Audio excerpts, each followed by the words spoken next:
So my car's going down. I'm just bracing for impact. I just know that this is it. And then, but then something in my mind, I tell myself, no, I can't die, can't die, can't die. Not today, not today. This is what I'm telling myself in my head. I don't scream. It's all body cam recorded. I don't scream. I don't say anything. So then I crash. I hit the front end, boom, and my car rolls over 3 times.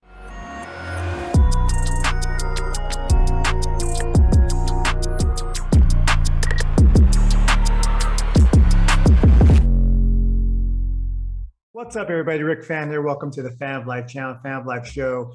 Today, I have a very special guest, and I think there's a saying that says there are families that you are born into, and then there are family members that you create. And Travis Johnson, my guest of the day, is one of my oldest friends, dearest buddies, and he's like a brother to me. And today, I think you'll get to know me a little bit better also by getting to know Travis. So with Travis's background, him and I have been training in martial arts together for over 20 years. And he was an amateur kickboxer, professional kickboxer, had an astounding record, knockout power in his left hand, but he is one of the biggest softies you'll ever meet. And now he's taking some of that life, competitive, and physical experience that he's cultivated over the years of training in martial arts and kickboxing. And now he's a civil servant, being a police/peace officer, and already receiving citations and awards from his local community all the way up in Congress. And he just went through a pretty movie-worthy high-speed chase that I'll have him get into as well too. But above all else, like I said, Travis is like family to me. He is a brother. And as we talk and have a conversation, you'll understand why. But hear firsthand from him how he sees the world, what his belief system is, and how he constantly embraces the fight of life. And that doesn't necessarily mean it's a bad thing, because fighting, competing, doing those things will continue to strive to become the best version of yourself. So without further ado, I'd like to introduce you to my brother from another mother and father, Travis, I call him Champ, Johnson. And ladies and gentlemen, one of my best friends, my brother from another mother, father, but I think we're all from Africa at one point, so we're all related anyway. Yeah, right. That's right. Travis Champ Johnson. What is up, dude? What's up, everybody? What's up, Rick Fan? Dude, I'm so excited, bro. I'm happy to be on your show. I'm honored. I'm a big fan of yours. No pun intended. Stupid, dude. You're stupid. Well, I think one of the cool things that I'm really excited about this show is because the audience is going to actually get to know me by knowing you. Because I think what better way of getting to know somebody than knowing the people that they're close to, right? That's right. So I think that's pretty fun, man. Shit, I'm trying to think when we all got together. So. I started training with you guys probably, I think, in '95 is when I came across the doors and entered what we deemed as Mount Olympus. That's right, baby. Yeah, so it was good times. We trained for years together. I saw your evolution from being a Taekwondo competitor all the way to a full contact kickboxer. Your time at AKA, which is now turned into one of the big mega gyms and producing champions in the UFC like crazy. Your history with them, I'm gonna dive all into that. But man, it's like time goes by, right? Yeah, it goes by so fast, brother. It's like it's crazy, dude. We're all so young and teaching and training and doing all this crazy stuff. I mean, it was fun, dude. All the memories. I'm not good with years, bro. So yeah, but yeah, it was about '95. How long have we known each other for? Yeah, I mean, since '95. I mean, is when I came in and you guys hazed me. So, you know, it was a very tight group, you know, and some of you guys that have watched my interview with Master Tony Thompson, Travis and I trained under him, and under his school, we taught a lot of his students. But the core instructor group was you, me, Rory, Kethin, who we'll talk about later, and James, who I got to give a shout out to, James Che or James Troy, who brought me into the family. So shout out to James Troy in the house. Yeah, KP. Shout out to JC, man. Without him, none of this would be possible. But yeah, our memories of training together and teaching together was fun. But is there anything that stands out as far as a good memory for you during all those years training? You know, bro, I got so many memories. And in fact, I loved your show with Quantum 20. That was awesome. Yeah. I learned a lot about him. I thought I knew everything about him, Yeah, me but too. I learned more about him, and it was just awesome. That was an awesome show. You actually, before I get into the question, Yeah. I have a bad habit of like, just going on tangents, bro. So reel me back in. I know That's you're all good right. at that. But That's all yeah, right. you've had like a lot of awesome guests on your show, and I listen to your show like religiously. And bro, it's awesome. Thanks, man. But yeah, as far as the memories go, bro, all the crazy things we used to do, like late at night, going out there doing sprints with our gear on, crazy stuff like that. We got the little macho headgear on, the macho pads on, and we're doing sprints around the track like crazy, like at 10 o'clock at night, Yeah. and stuff like that. And bro, I got so many memories, which I'm sure they'll all come out. Most of them will come out. Well, one of the things, and when it's a good brotherhood and a sisterhood and a tight family is when we do nothing but make fun of each other, and that's what Yeah, we do, right? It's like blasting we do, sessions. God, we do nothing but haze each other, man. Yeah, And I tell you what, it builds character. And I do hope, and I understand the evolution of society. Being sensitive and being careful and being gracious to others is super important, right? But I hope we yeah, don't lose the funness, for lack of a better description, of when you're tight with somebody, because all we do is make fun of each other, but we know deep down the love is there. And the king of that is our brother. Shout out to our other brother, Captain Patel, who I think really spearhead this whole hazing thing. He's bro. like the king of hazing. He's the president of blasting. Yeah, He is the president of blasting. Blasting that's the term that we use for like talking smack to each other right, and just hazing each other. And right. always, I mean, I can count on all of you guys to keep me humbled, because Oh, sometimes my head gets a little too big, right? sure. We actually keep each other in check, right? We humble each other. But Yeah, Kevin is definitely the king, right? And it's like going back to what you were saying about society nowadays. The thing with all of us, we're like came from different races and backgrounds and hmm, all that stuff. So that's what made it really cool. So we didn't really take anything personal, but we had respect for each other's cultures and each other's race and stuff like that. And yeah, at the time you don't notice it because you don't see right. that, oh, this is my Asian brother or this is my Indian brother, or you know what I'm saying? You're not even like Yeah, thinking like that. you brought up a good point, and I want to dive into that a little bit later because we'll touch on this down the road. But you're obviously now a civil servant, you're a police officer, and you recently had a pretty huge event, and we'll touch on that a little bit. But yeah, it's weird because I never thought about that. You're right. Like our core group of friends, you're black, I'm Vietnamese, James is Korean, Rory is Mexican and black, Kwame Yeah, black, Captain is Indian, and you go on down the list, and you're right, dude. It sounds cliche, but we've never once thought about it, right? yeah, It was just family. Family was just family. So I yeah. mean, We're just all brothers and sisters, bro. yeah, man. All of And us. people use that word a lot, but we are, dude. We are. Yeah, So I'll give you my. I was thinking about this because I was really excited about this talk, and I was thinking, God, what was one of the best memories we had? So let me see if you remember this. So there are people walking around this earth with illusion of grandeur, right? It's something else. In reality, they're not, right? right, And right. I'll give a quick plug. If you guys want to watch and follow a great Instagram social media account, follow McDojo. McDojo seeks out all the fake martial arts out there, points them out, Yep, fun of them, etc. They're great. yep. There's a lot of people that live in this McDojo life, right? So It's true. yeah, so we would train back in the day. We would train. We would teach all day, and then we'll probably train in the evening, stuff like that. And then we get ready to go home. And usually we'll go to Denny's of all places to hang out, Yeah, right? But anyway, this one evening we were getting ready to go, and I think we were like taking off our gear and getting ready, whatever. And Rory, who spearheads the family, she's the yeah. general manager of the school. She came and she said, You guys are gearing back up." And Rory, for people to know, she's this beautiful, smart, measured lady. But Literally the sweetest person on the face of the earth. I've never seen fire in her eyes like this. She Yeah. looked at us, she says, "You guys are gearing back up." I'm like, "What?" And I guess some dude came in our school and said to Oh, her, "Yep, dude, I remember that. you're I gonna remember remember that. this now." I remember He that. came up to her and he said, "I'm scouting around for a place that's worthy of me training. Oh, Jesus So Christ. I need to know Yeah. how good your guys really are." I And remember we that. I exchanged words remember that. back and forth. Long story short, she came in, we're about to go home. She goes, "You guys are gearing back up." And she told us the story. And again, we don't preach anything that's not, civil, what have you. But this guy Yeah. asked for it. He signed his waiver, and He sure did.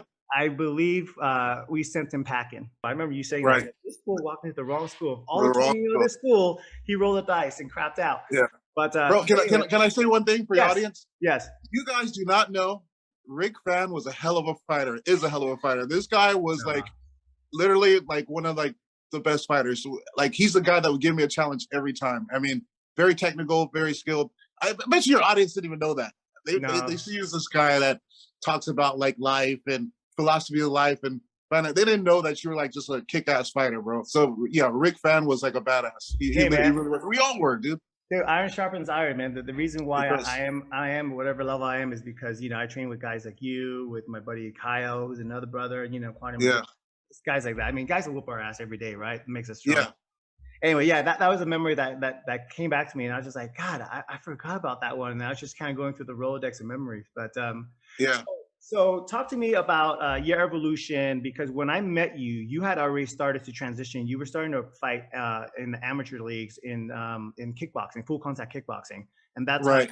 how you met Javier Mendez, owner of AKA, right? Right. Kickboxing Academy. So how did that come about? Oh man, it's a small world, and we're all tied together. Quantum Tony. So I told Quantum Tony that I wanted to be a fighter. He's like, well, you are a fighter. You go to tournaments, you do pretty well in tournaments. I'm like, no, sir, I think I'm ready to test myself. I want to train and I want to fight in the ring, and my goal is to be a world champion. I want to be champion. So it was Quantum Tony, bro, that introduced me to Javier. So he wrote down Javier's number. Javier wasn't world champion yet. He wrote down Javier's number. And this is what I love about Quantum Tony. I'm one of his students, one of his instructors, but he's a guy that does not stop you from your path, from following your path. And that's one thing that I love about him. That's how you know that he's a great leader, a great man. People that don't hold you back, that send you off on your path and, help you get there. Yeah. That right there to me is like, that's a leader right there. That's a person that cares about you. That's a father figure. So anyways, back to the story. So he wrote down Javier's number and he said, call this guy up. And then when you talk to him and go meet him, don't be cocky. I was like, cocky? I guess I was a little cocky back in the day. A little bit. We all were, right? So then I get this number. I call up Javier and he says, well, come to my, it's a glass shop. So I was one of the, people don't know this, but I was one of the founding members of the American Kickboxing Academy. AKA started out as a glass shop, bro. It was a glass shop off of Pearl in downtown in San Jose on Pearl Avenue. So anyways, Javier says, be here at this time. So my car breaks down, bro. I'm like, Jesus Christ, I don't want to be a flake. So I catch the bus. I get there. I'm a little bit late. I'm 10 minutes late. I talk to Javier, and he's very quiet, bro. He's very, very, very, very quiet. Yeah. He wasn't world champion yet. So he just gave me the schedule, right? Told me how much it was, and then told me to come back the next day. I'm thinking I was going to train that day. So I get back on the bus. I go back home, right? I think I teach classes. I go to teach classes. And I go the next day. So then Javier starts to train me. There's like a group of us, maybe about 7 guys, and then one girl, this girl, Stephanie, starting up, right? And we're all training. And it was a glass shop. We'd sweep the glass up, right? It was like an automotive glass shop. We'd sweep the glass up and then start training, right? We go over these drills and techniques. And bro, I left there, it was the best training, one of the best training that I ever had out of a glass shop. Wow. So obviously, AK started to get bigger. Javier became world champion, world kickboxing champion. And then he thought that I was ready to fight, right? Mm-hmm. So then, this is a funny story, bro. This is going to be, I don't know if I told you this. So I'm thinking, okay, I'm going to be able to hold my own with a lot of people. And so I'm kicking butts, right? I'm doing pretty good, right? In sparring, right? Because I got good footwork. I'm pretty fast with my kicks. I'm still learning how to punch. Well, I guess someone said that I didn't say this, but someone told Javier that I said that I think I could take him. Oh, and this after Javier became world champion and stuff like that. Right. And Javier and I had grown a relationship, right? He was like the big brother, almost like a father figure, like Quantum Tony. He's one of my mentors. Him and I, we have breakfast. We see each other like once a week, all the time. We're on the phone with each other all the time.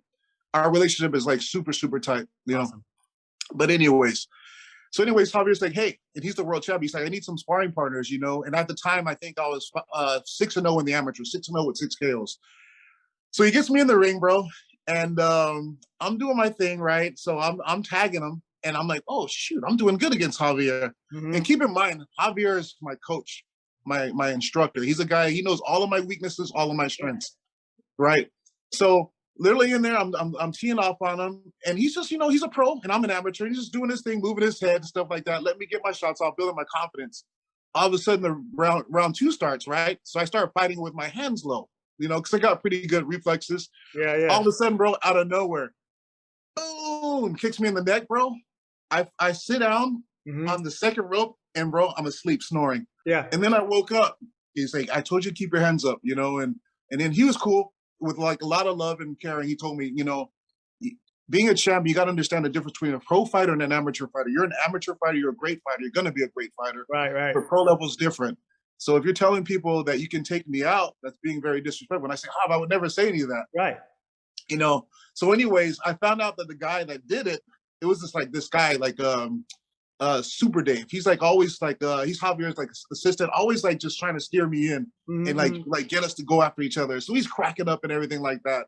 And then Javier apologized and I apologized and everything was cool. But anyways, it was very humbling, dude, because I really thought I was a badass. I thought I was like the greatest fighter in the world until he sat me down, bro. So lesson learned, I think everyone that trains has a similar story in one sense or another, because I think it's like, it's human nature. Because if you're a competitor, well, I mean, by definition, you're a competitor, right? So that means that you're always going to be chasing, trying to be the better than the next guy, and that's sometimes for sure. The people that are training you too. Whether you do it, consciously or not. Yeah. And I think everybody, every once in a while, steps a little bit out and has to be reeled back in. Oh, I know I've experienced that. So I think it's good for you too, though. It's good for you. Oh, for sure. You got to keep yourself grounded and also know that there's levels to the game. Like Conor McGregor said, there's levels to the game, bro. Just because you're the best fighter in karate class or in kickboxing class, all of a sudden you go and fight an amateur guy who's a scrub and he beats the crap out of you. Or you're the best amateur fighter, right? And you're getting all these belts. All of a sudden you fight a pro that doesn't have that many wins and he beats the crap. There's levels, bro. And you have to respect the levels. And that's the one thing, going back to the one dude that walked into our school, is like people walk around delusional, right? And I think that goes with everything in life. And I think for you to be successful in anything, that's the one thing that you have to check, is you have to check your ego. It's good to be competitive. You need to be competitive, because if you want to enhance your life, you want to be better, whatever it is, you have to be competitive. But you also have to be realistic on where you're at in your position, because that's how you want to improve. And I don't know how some of these people, they walk around literally, and I get it, people get drunk, they watch a fight, they're like, oh yeah, I can take on. Did you see it? I read that Conor McGregor and that rapper MGK almost got into a scuffle. And Jesus Christ! MGK had a chance. He's like, 2 feet taller than Conor. I'm like, you guys don't understand. You don't understand. You don't understand. There's levels to everything. There's levels to the game. Yeah, it's true. And Conor may be on the downswing of his, Conor McGregor, for those listening, maybe on the downswing of his career, but you gotta realize he's on the downswing against the 1%er of the 1%er. Yeah, exactly. Exactly. Tip of the spear guys, greatest fighters on the planet, Yeah, exactly. I actually sparred with this guy back in the day, Alex Kambabian. I remember that. He's one of Javier's first champions. And I think Alex fought at, I believe it was like maybe 135 pounds, give or take. And he became world champion. So the first time I spar with him, I see this little guy in there. I'm like, because at the time I was like, close to 6 feet. I fought at 175 at the time. 6 feet, 175. So I'm in the ring sparring with this little guy. And I was new. He was a pro, and I was like maybe at the time 3-0. So I'm sparring with this little guy, bro. And I swear to God, Alex hit me in the chin so hard, and it felt like somebody swung a baseball bat, bro. And it shook me up. It shook me. I never got hit that hard. Yeah. Right. And then I've sparred with guys that are 6'5", built like Greek gods, bro. And they hit you, and it feels like you're getting hit with a pillow or a balloon. Right. So power isn't based on size. It's a God-given thing. Either you have it or you don't. You know what I'm saying? You can kind of increase it. Yeah. But natural punching power. Yeah. This guy, Alex Kambabian, a 130, 135 pounder, bro. I felt like someone swung a baseball bat. And then this guy that's 6'5", literally built like a Greek god, built like a superhero, hit me dead on the chin and nothing happened, bro. Like, what the heck? I got hit with a pillow. So it doesn't matter. there's God-given talent, and then you throw that talent into actual discipline training, then you Oh, got yourself exactly. a savage, right? You And got then yourself a and then the other side of it too is I always tell people always ask me, because of our history in training and stuff, they go, hey, Yeah. I like wrestling, I like jiu-jitsu, should I get into MMA, this and that? I go, get into it, it's a great exercise. No, I want to fight pro. I go, okay, I Yeah. guarantee you love watching highlight reels, right? They go, oh Right. yeah, I love watching Chuck Liddell's like highlight reel, Connor's highlight reel, et cetera, et cetera. I go, you realize by default, we always watch the highlight reel and visualize the guy raising the hand as us. Understand that for every highlight reel, there's the other guy laying on the ground. Laying on the ground. Yeah. Exactly. So That's very that's what true. you have to accept if you want to be a fighter. And people don't forget Yeah. about that aspect of it. But anyway, And man, you go ahead. and bro, just training alone will weed out people if they want to fight. The sacrifice and the commitment and the daily grind, and that's just the Sure. training, not the actual fight. The training, Right.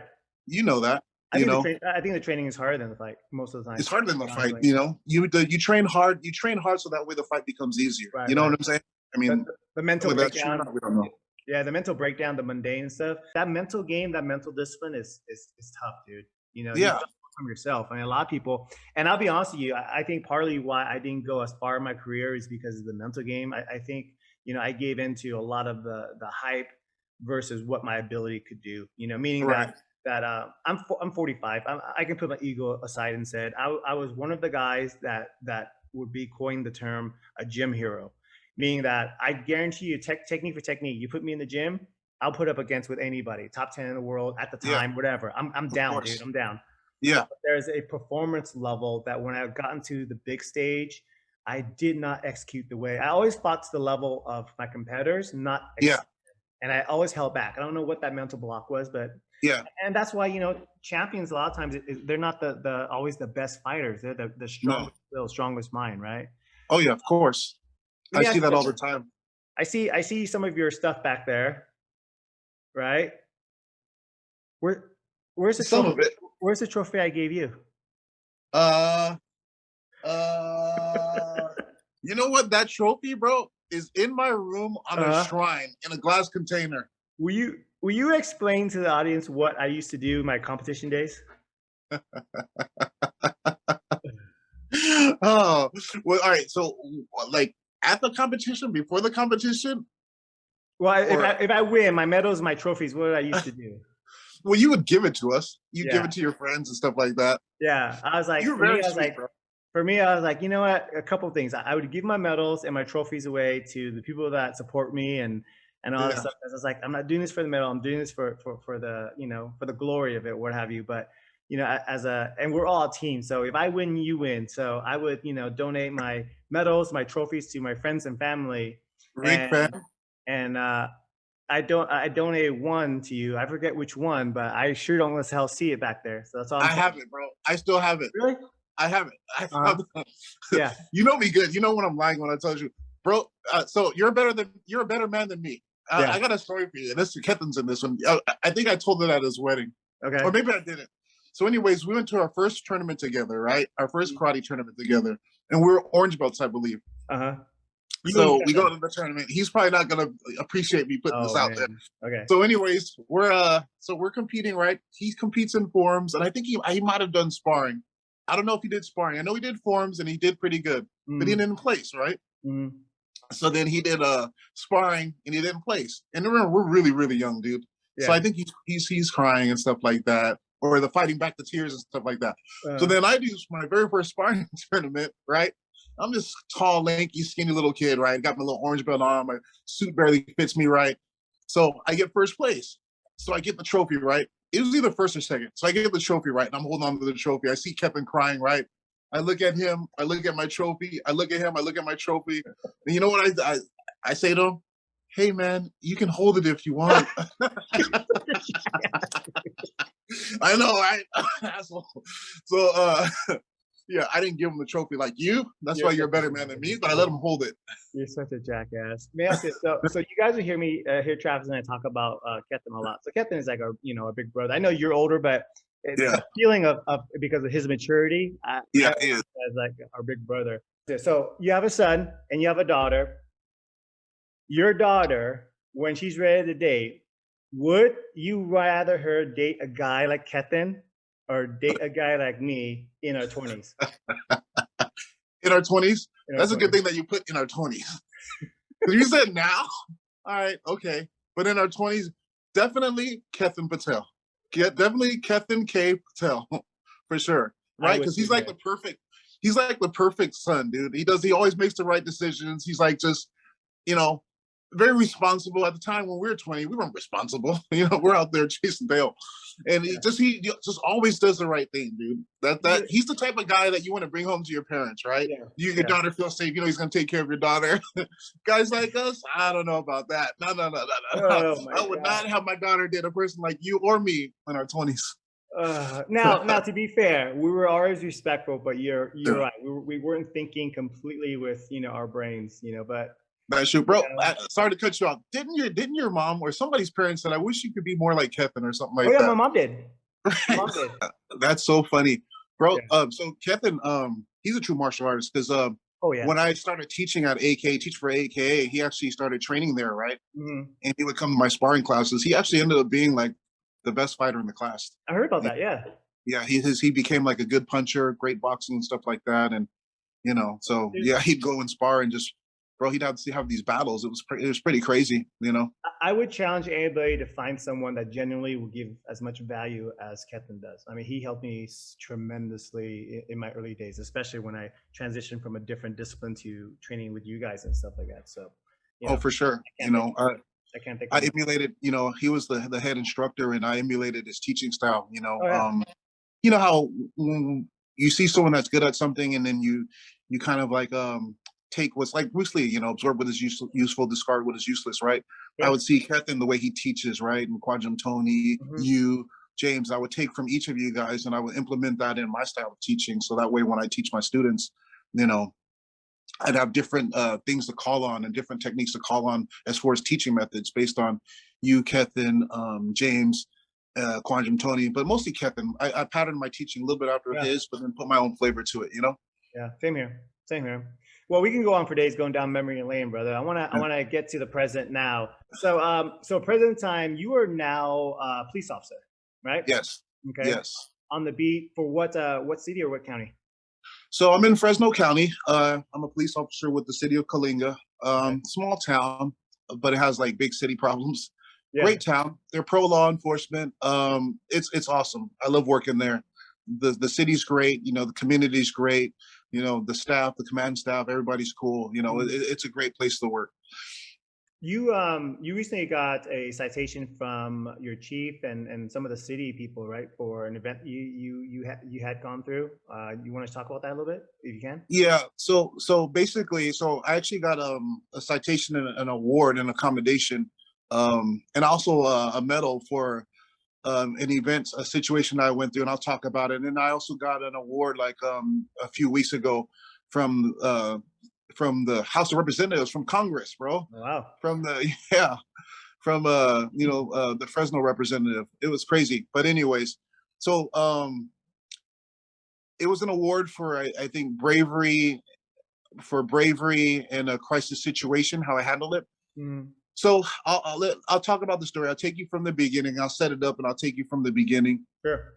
And so, anyways, my family, they had come down to do a ride along with me. Right, come down to visit me. They're going to stay with me for the weekend and do a ride along. A ride along is where you go with an officer and they take you around in a patrol car for a few hours, show you the job, go around the city, and you can observe. Right, so you get to sit right next to the officer. So, anyways, my daughter, she likes to do ride alongs with me. Right. So my shift started at 6 o'clock, and I was going to pick them up at 8 o'clock to do the ride along. Now it's crazy because as soon as my shift started, like about 6:30, we get a call for a subject that had punched a lady in the jaw, and then took off with her car. So me and my partner, Officer Gonzalez, we respond and we drive around the city. So I locate the suspect. So all of a sudden, I put over the radio that I see the suspect and he's fleeing in the car. So I turn on my lights, and then the vehicle pursuit starts. So we're in a vehicle pursuit, right? Mm, And this is my first vehicle pursuit. So the person who I stay with, another officer of mine that I went to academy with, Officer Ibarra. He was actually Officer Ibarra. He was about to like actually clock out, but he decided to join the pursuit. He's our canine officer. So there's 3 cars. We're pursuing this guy. I'm the front car, and then they're behind me. Okay. So we're reaching speeds. We're going across into another county where like we leave the city of Kalinga. We're going at speeds between like 90 miles to 100. And we're like chasing this guy. He's like just running through lights. And then it's a straight roadway, right? Because we're like on a highway. There's cars, incoming traffic and stuff like that, blowing through stoplights. He's trying to kick up dust. And it's crazy, bro, because I had never been in a pursuit before. Sure. But it was exciting. I was all excited. It was crazy. So we're chasing this guy. We're going speeds of 90 to 100 miles per hour. And then there's the car in the second car, the car behind me. He's the person that's supposed to call out like road conditions, the speed that we're going, and also direction of travel and where we're going. So he's calling everything out. But he's on the radio. He's like, Johnson, make sure you clear the intersections. So that way you don't get blindsided because we're just running through intersections. Gotcha. Right? And then my buddy Ibarra, the third car, he's like, Johnson, pull back a little bit. You're following too close. So they know this is my first pursuit. You get tunnel vision, right? We're trying to catch the guy.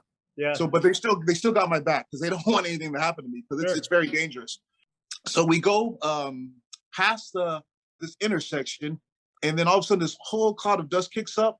And I remember we jump up, we hit this like ramp and like go up into the air. All I see is dust, right?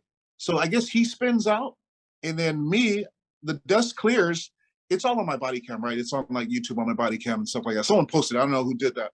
Oh, wow. And then so anyways, so the dust clears, and I see this ditch. I'm like, oh man, I'm gonna go into this small ditch, and I'm gonna lose a guy. They're gonna make fun of me for my colleagues are gonna make fun of me. For That's what's going in your head? That's what's going through my head. Wow. Bro. It wasn't a ditch.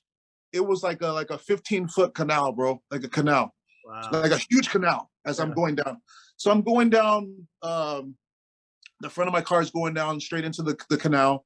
I'm holding the steering wheel, and bro, so it's true what they say. I thought I was gonna die. My family's there in Kalinga. They're there to visit me and see me, and this is it. Little did I know when I woke up, and in my mind, I'm thinking, I didn't know that when I woke up this morning, this was gonna be my last day on Earth. I thought I was gonna die, bro. It's amazing. So all this is happening within seconds, if not milliseconds, right? But you're able to process all this in your mind. Yeah. So it's true what they say. Yeah. When you think you're gonna die, your life does pass before your eyes. It's crazy, and this is all in seconds, bro. And all the people that I know, the people that I care about, all my friends and family, that I'm never gonna see them again, just everything. So my car's going down. I'm just bracing for impact. I just know that this is it. But then something in my mind, I tell myself, no, I can't die, can't die, can't die. Not today, not today. This is what I'm telling myself in my head. I don't scream. It's all body cam recorded. I don't scream. I don't say anything. So then I crash. I hit the front end, boom, and my car rolls over 3 times. Right? Mm-hmm. So I'm hanging upside down, right? I open my eyes and I'm like, oh shit, I'm alive. I'm alive, right? Mm-hmm. So those seatbelts, bro, I'm a big guy. Like I weigh like about 225, 230. That seatbelt had me intact, bro, as I was falling forward and then so I'm hanging upside down, suspended upside down. And then I'm like, oh my God, I'm alive. I got to get out of this car. Because, I watch a lot of movies. I'm thinking the car is going to blow up. Yeah. Well, the canal. So anyways, I pull out my knife, right? And then I'm trapped in the seatbelt. I'm hanging upside down, suspended upside down. I try and cut the seatbelt. It doesn't work. It's just taking too long. So then I unclick the seatbelt and I fall on top of my head. Boom. And I'm like, oh, shit. Right. So then there's a laceration on my head. So then blood streaming down my face, right? And then I'm on my stomach. And then the water is from the canal. The canal was empty. So water's like raising, and then there's gasoline, or I thought it was gasoline or whatever, fluid from the engine. So I'm thinking, dude, this car's gonna blow up. I got to get out of here. Mm-hmm. So I roll over on my side. So I get on the radio and let them know, officer down. I need help. So then I'm sitting there and I'm thinking, dude, I can't quit. I can't give up. I got to get out of there. So then I kick the first window. It doesn't open. I kick the door, and I'm trying to kick it like crazy, right? It doesn't open. So then I roll over. I have all this gear on, so it's hard to move. So then I try to say, please open. So I open the door, and the door barely slides open. So I pull myself out, and I'm looking up at this big giant hill, right? And there's just blood just coming down to my face, right? Streaming down my face, right? And I'm exhausted. And then this is where it's like Teddy Atlas. I listen to Teddy Atlas a lot, right? He's a boxing coach, and he says that life's a fight. He says when you're in the ring, when you get hurt or knocked down, a fighter can make decisions and a fighter can, you make decisions at that time. Do you want to quit and give up, or do you want to get off the canvas and keep fighting? I could have sat there and waited for the paramedics and the EMS to come, and rescue me. I could have, and everybody, it would have been fine. It would have been cool. It would have been okay. But that just isn't who I am. Right. So something told me, you know what, Johnson, you got to get back in the fight. You got to get your ass back in the fight. So there's all this blood streaming down my face. So I climb up this 15-foot hill. Thank God for Spartan races. I hate Spartan races. Thanks, thank your future wife for that. Get you into that. Yeah, I know. Yeah, exactly. She got me into it, and got my ass kicked on this. Yeah. So I'm climbing up this hill, bro. This hill, and there's dirt just falling in my face. But I make it up this 15-foot hill. My partners come, Johnson, are you all right? Are you all right? So he's calling for me, and he thought I died. My partners thought that I died. They thought I was dead. They all thought I was dead. So I climb out of this hill, and there's blood on my face. And he's like, "Are you okay?" I'm like, on the body cam, it says, I say, "I'm good. Let's go get his. Let's go get his butt." Mm-hmm. So then we chase the guy. We run for like about a mile. We see the suspect. My partner Ibarra is there. He's a K9 officer. He has him. We have him at gunpoint.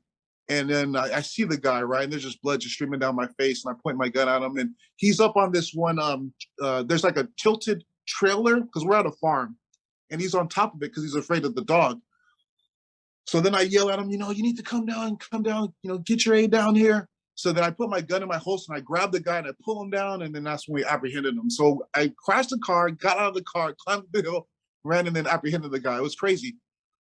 Now people, it's funny because a lot of people like chiefs and from different agencies and officers from different agencies, and people were like, patting me on the back saying, that was a badass thing that you did.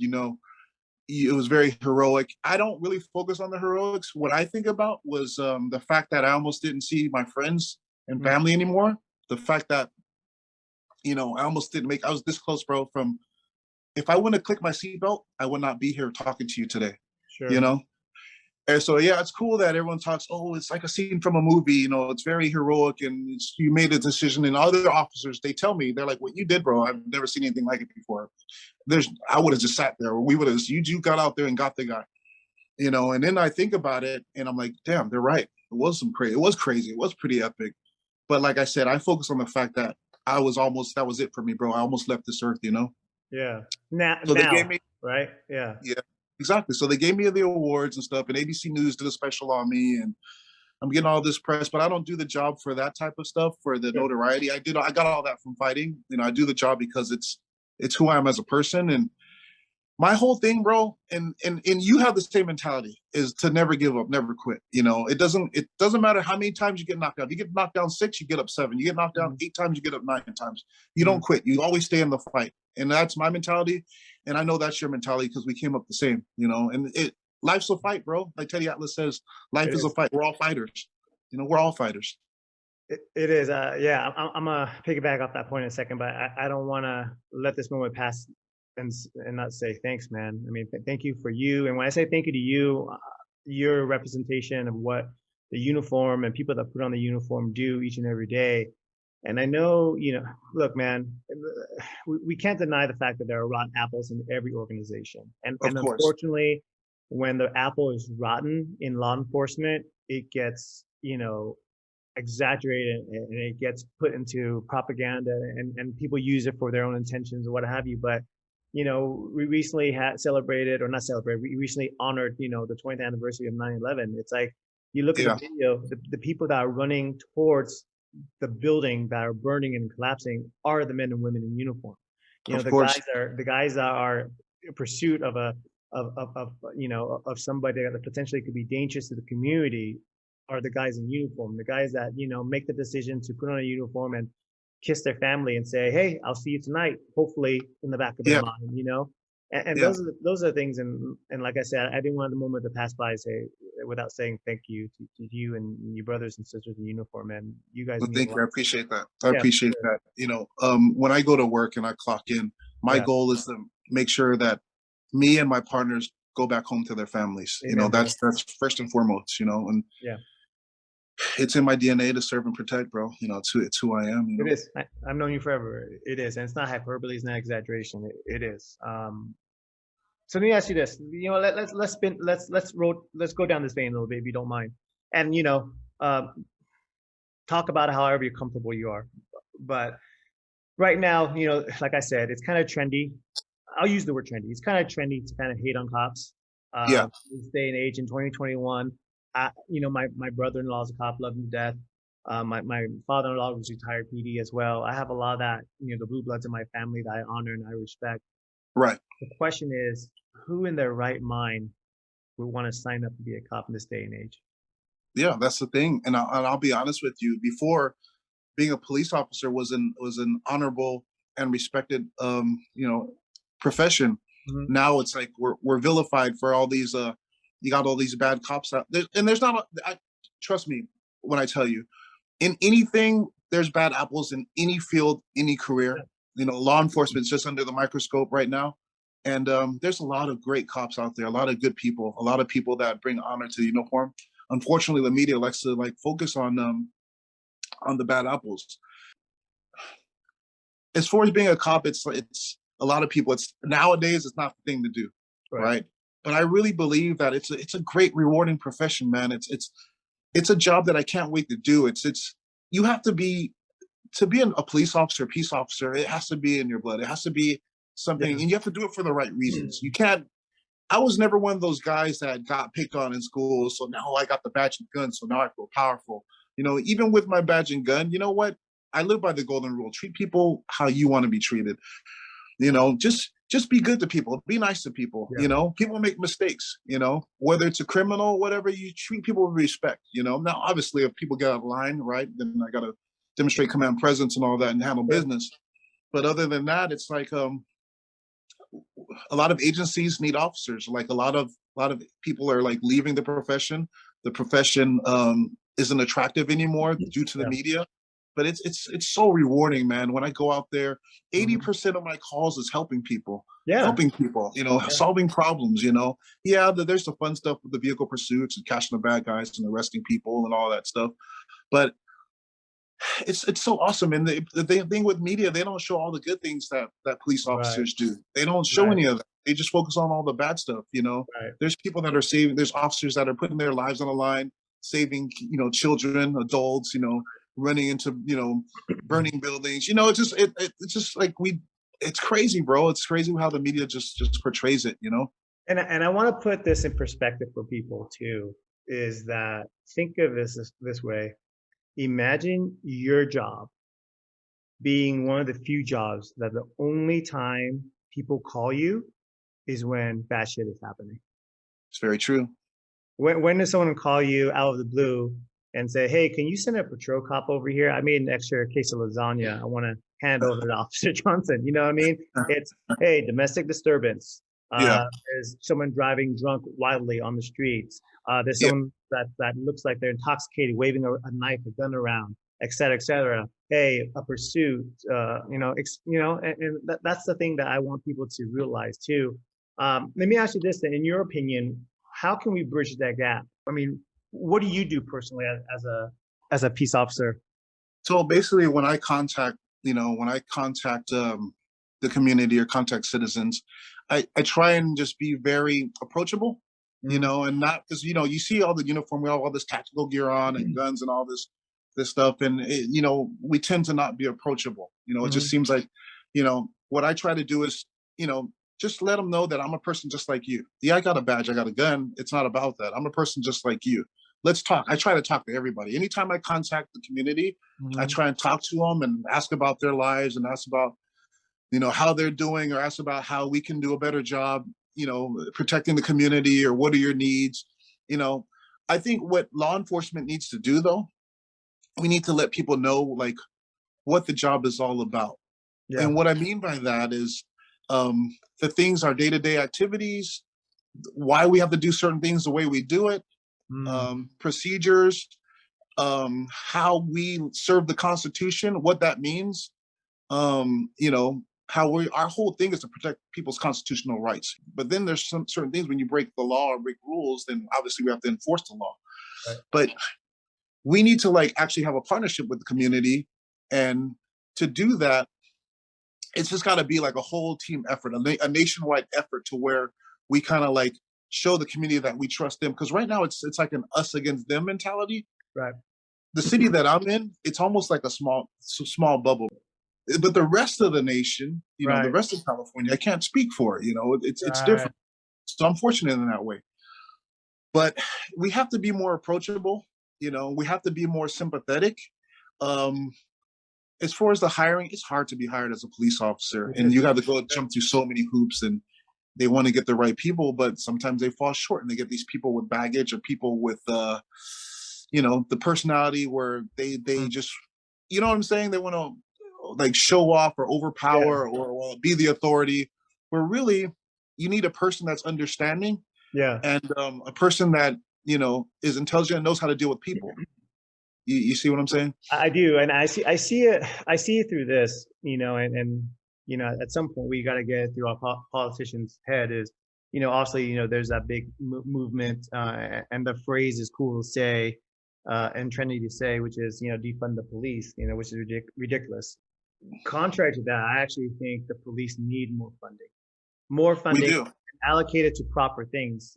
For me is, I look at it from a business standpoint, right? At the end of the day, what is it that what causes people to act a certain way? It's always incentives. So if we can incentivize even better pay, better, benefits, et cetera, but vet the process even harder and continue to contribute to training. I love what Jocko Wink said. Jocko Wink said police officers. I listen to him all the time, bro. He said they should be like Navy SEALs, which is we need to bombard, incentivize enough so that you have enough police officers so that you can cycle them so that 70% of your time is actively training so that your skills are sharp, your personality is sharp, your communication is sharp. I think every police officer should have the opportunity to constantly better themselves, because I think it help the community in general. So what are your feelings now? And maybe, because like you said, your community is a little bit different, but do you get any slack or any, negative feedback because you're a black cop? So this is the deal. Are you talking about from like the African American community or? Yeah. So, or anybody. Okay. We need more. There's not that many black cops in the industry. Right. We need more. We need more. There's some agencies that have a lot of African American cops, or not a lot, but there's, as far as us, I can only speak from the agencies that I've applied to. We need more representation, African American. I don't know what it is, but I'll tell you this: being an African American cop, when I became a police officer, I'm thinking that the African American black community is going to be like, okay, yeah, we got an African American officer. He's gonna, he can see things. He'll be a voice for us to see things our way. You know what, bro? It's no. All they see is the uniform. All they see is the uniform. The African American community, black community. It's the uniform. It doesn't matter that I'm a brother, right? And then okay, you can relate to us. You can understand us. That was your hope anyway, right? Yeah. That was my hope. Because I can relate. When I contact African American people all the time, I have talks with them. Man, come on, where's your pride? Why are you doing this? Why? I try and give them talks and stuff like that, and especially young brothers. The path that they're going on. I'm trying to like school them, and I talk to everybody. It doesn't matter what the race is. I want to see. Of course, I'm trying to help you put your life in the right direction. Because I don't want to keep contacting you, and I see it so many times where a person starts out with small crimes and becomes bigger and bigger, and they're in the system. They're in the system arresting them all the time. Right. I'm trying to break that. I'm trying to break that cycle. But yeah, going back to being a black cop, they see the uniform. My community, the African American community, they see the uniform. There might be some people, and it's very, very small percentage where they're like, oh, it's cool. We got a brother in there. It's like, yeah, that's cool. It's very rare, very rare. It's a weird time now. People. That's why another thing is, I'm older. I'm up there in age, right? We're like about the same. I'm a little older than you. You got to start hiring people that have life experience. You hire someone that's 20 years old, 19. They don't understand how to deal with people. They're still basically 20-year-olds nowadays, 21, 22, still basically kids. But you get someone that has life experience, knows how to deal with people, know how to read people, talk to people. Then you'll have less of these crazy shootings, Not to say there are like vehicle stops and traffic stops where people come out blasting, or you go to someone's house and all of a sudden it's an ambush. Okay, I understand that. But for the most part, there's some shootings that I see where all the person had to do was just, kind of size up the situation, visual inspection, look at the situation, talk to the person. Obviously, you got to be ready and have your tactics and be prepared for if everything goes, south. But you got to know how to talk to people. When there's gangbangers out there, I used to work in the jails. You know how to deal with you know the best way to deal with gangbangers, bro? No, Just treat them with respect. just talk to them. Talk to them. Yeah. Just talk to them. Yeah. Now there's going to be guys that get out of line where you got to, cuss them out and show them who's boss. But for the most part, just treat them with respect. Yeah. Let them know that, hey, give me the same respect that I give you. I'm just doing the job. I know what you do. You know what I do. And just we got to have a respect for each other. Do that, and then you'll be good for the most part. How important do you think, or how would you advise every officer to have some form of martial arts training? Oh, I know the answer to it, but I want to hear your reason. Yeah. It's funny because I was talking to my sergeant like a couple of nights ago. It's funny that you bring it up, dude. Yeah, I think so our tactics, our control holds, our come along techniques. Most of our techniques are like martial arts based, or they come from martial art. You obviously have to dumb it down because of the whole adrenal stress thing, because of the situation when things go crazy and go fast, everything moves fast. Sure. You can't like have this intricate like martial art technique, like control hold or throw or wrist lock or whatever. But I think martial arts should play a bigger part. Now, not that you want to use a punch, you want to use the other tools on your belt. You want to use obviously your baton, your taser, lethal force, deadly force if you need to. You want to kind of stay away from that, or even your OC spray. But let's say you're disarmed and you can't throw a punch or an elbow. Come on now. We're supposed to be protectors and defenders. Yeah. You know what I'm saying? Yeah, agreed. Like a Navy SEAL, right? Obviously, if they're going hand to hand, that means something went wrong. Right. That's good. That means something went wrong because they don't have any other weapons, and they're caught in a situation with their pants down. Right. But I guarantee you, those guys can defend you. They'll kill you with their bare hands. Yeah. I'm not saying we need to learn like lethal techniques where we can kill people with bare hands, but I think martial arts should play a big role. Do we need to learn how to do law enforcement officers need to learn how to kick people in the head? No, that's not practical. But how about a clinching technique, knee strike, elbow strike for close quarters? Or understanding being through the untrained eye, and this, especially let's take chokes for example, right? Yeah. Obviously with the Derek Chauvin thing, the whole choke thing has become a huge controversy. Yeah. But contrary to popular belief, contrary to what the visual is on a choke, if you know how to choke, the choke is probably the best way to subdue an assailant. True. If you understand it. Because you don't do any permanent damage, especially any blood choke. And even the term sounds gruesome, right? But if you do a blood choke, number one, it doesn't hurt. Number two, you temporarily cut, the blood line to the brain, so the person actually just goes to sleep. You let go. Where this controversial thing is, number one, Derek Chauvin's a bad guy. I don't think anyone disputes he has a history of that. Number two, if he understood chokes, he wouldn't have done what he did for that amount of time, in my personal opinion, right? Yeah. But I think in a life or death situation, to take anything away from the tool belt, physically, a police officer is a huge mistake. So going back to what I was saying earlier, I think that understanding martial arts, understanding proper technique, whether you ever have to apply it or not, I think will give you a baseline of what to do and to what limit, Exactly. And I think that's another benefit of martial arts training. So we're actually trained in the carotid. Or as a jiu-jitsu practitioner, right? Us martial arts, we call it rear naked choke, right? Sure. But we call it in the law enforcement, they call it the carotid choke, right? Yeah. Certain agencies, you can't use it. It's against policy. Yeah. Other agencies, it's like they consider it like deadly force, like using your firearm. But us, you and I, being martial artists, practicing jiu-jitsu, we understand the technique and know that, okay, it could be deadly force, but it's a controlled technique, But there's a lot of people. Deadly force, though, bro. That's very true. Yeah, that's very true. And you're right. You're right. And a lot of officers, they have insufficient training on how to apply it and knowing when, because when you're in a situation, it's not like you're in the dojo, right? Or you're training, right? And you can tap or whatever. When you're in a situation where you're trying to subdue a subject or suspect or whatever, everything's going pretty fast. You slap on a show, and you're not sitting there. Gauging, okay, is he out? Is he out? Is he out? No, you're trying to like stop the guy. Sure. right? So a lot of agencies, and it's a violation of policy to use the carotid, or using the carotid is the equivalent of using deadly force. Going back to what you're saying about martial arts, also martial arts will teach you, like you said, the techniques of restraint, also body positioning, body awareness, distance, all that other stuff, you know, to be able to handle your opponent.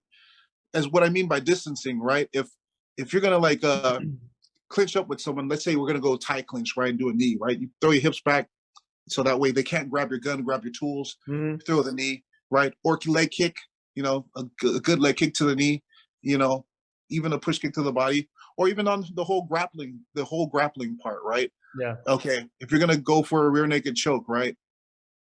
Try and take the guy's back, okay, and then turn him, you know, get behind him, so that way if there's other people around you, you don't get football kick. You can see what's going on. Right. There's just so many different ways that martial arts can help out.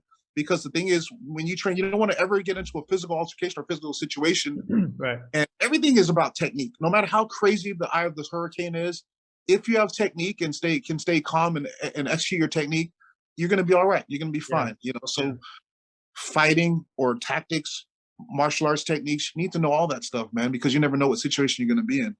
And then going to your situation, that never give up, not dying attitude was from years of your martial arts. I guarantee you. Oh, I totally it's automatically, it's been hardwired now after a certain amount of time in training, and that just became that, never give up attitude. So my chief asked me, he asked me about that mentality, and I said, you know what, that's from my martial arts training. My martial arts training from years and years later, they teach us to never give up. We're martial artists. We live that path. We follow that lifestyle. We may not kick and punch every day, but just the way you doing everything that you're accomplishing and everything like that, dude, that's the path of a martial artist. You're always trying to achieve more and get better and be better than you were yesterday. Yep. Right. But going back to the aspect of like the never say die attitude, you don't give up. You stay in the fight. You don't give up. If I'm gonna die, I'm gonna get carried out on my shield. You know what I'm saying? Yeah. There's not gonna be any quit. So life's about choices. Do you want to be the victim, right, and just sit there, or do you want to be the fighter and get up? Okay, I'm gonna keep going till my last breath. I'm not gonna stop. And that's all from the martial arts training. That's what martial arts has taught us. It's like you said, it's ingrained in me. It's ingrained in you. It's who we are. I know who I am. Know who you are. Don't let people define you. And this goes without saying. There's so many times that people want to hate on us, want to say you can't do that, and Right. they're just quarterback. They sit on the couch and they're hating on you because they can't do what you do. That's the thing, or they don't have the balls or the guts to do what you do. You know what I'm saying? I do know what you're saying, my friend. A good quote is, "I've never met someone that hates on you that is more successful than you." Exactly. It's very rare, if at all. But dude, we can go on forever, man. I think we'll do it again, definitely, for sure. I think we should do one where we talk about MMA, maybe some fights. For sure. I think that'd be fun. That's our project. Come on. Bring some friends on as well too. Do our own quote unquote fight companion. But I wanted to bring you in. Excuse me. I wanted to bring you in because a lot of entrepreneurship and a lot of just chasing what your heart's desire in terms of what your life goals are comes down to a few things. It comes down to work ethic. Comes down to discipline. It comes down to the self-belief, comes down to that drive, that hunger. And then most importantly, in my opinion, is that leadership, because it's not just leadership with other people, but leadership amongst yourself. You have to be in control of your life. And what you said earlier about being a victor, not a victim, and having total control and be responsible, that's the reason why I knew that was going to be a message that you were going to talk about, because that is your life. And that's why I wanted to invite you on. So this is kind of for my normal entrepreneurial talk, but this is as important for entrepreneurs as anything. So I thank you, man. We'll definitely connect again. Do you have any parting words before I let you go? No, I appreciate you having me on, and remember, even though you do, which I love it, the entrepreneurial stuff, all this is about mindset, man. You could take this translates into anything, whether it's, building a business, whether it's the business world, whether it's the sports world, whether it's family life. It's all about mindset. That's what it's all about. It all translates. Life's a fight. Life is a fight, brother. That's my new mantra, man. Life's a fight. And that's from Teddy Atlas. From Teddy Atlas. I gotta give him There's credit. nothing wrong with that. Don't avoid the fight. You know, like Goggins says, man, go into the fire, right? There you All right, go. brother. Well, I love you. I know today's your day off. Go spend it with your family. I appreciate you. We'll hook up soon. And I will, brother. take care, man. Tell the family I said hi. I will, man. All right. Take care, man. Take Love you. care.